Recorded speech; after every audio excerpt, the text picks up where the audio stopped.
اغتصاب البراءة من جديد. خاسر في 14 يتعرض للاستدراج فالاعتداء من قبل رجل في عقده الرابع بالحسيمة. النسيج الجمعوي هناك يطالب بالقصاص وتوقيع عقوبة قصوى في حق الجاني كي يكون عبرة لآخرين. روبورتاج فؤاد عزوزي، عبد العليم مكاوي. لم يكن يخال هذا الطفل القاصر وهو قادم من دواره البعيد للتبضع من السوق أنه سيكون عرضة لهتك عرض تحت تهديد سلاح أبيض. يقول إن رجلا أربعينيا اقتاده عنوة إلى غيابات هذه الطريق ذات النبات الكثيف ليتوارى بفعلته عن الأنظار خلف إحدى المقابر.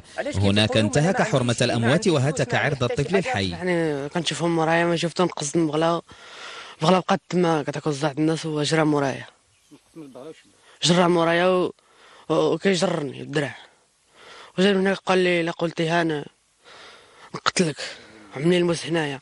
الأب يقول إنه يتعرض بدوره منذ الواقعة إلى ضغوطات من أسرة الجاني التي تساومه وتطالبه بسحب شكايته لدى المحكمة والتي تنظر في القضية وتتابع المتهم المفترض في حالة اعتقال. جاولة عندي قالوا لي نعطيوك 12 مليون.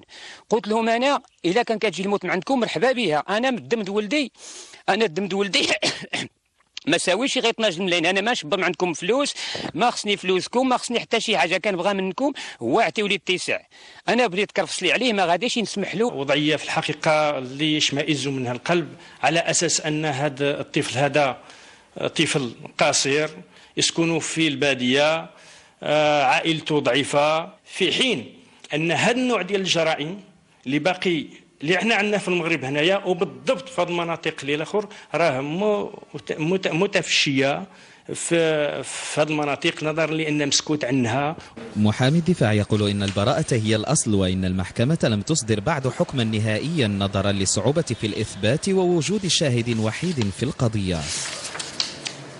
القضية تأخرت لاستدعاء الشاهد وشي زميل كذلك طلب تأخير، وهذا الشيء كله باش المحكمة تجمع الحجج لأن المتهم بريء إلى أن تثبت إدانته، إنه كينكر ولا بد من حضور الشهود باش المحكمة كتستجمع الوثائق والأدلة اللي يمكن إما تؤدي البراءة أو تؤدي الإدانة.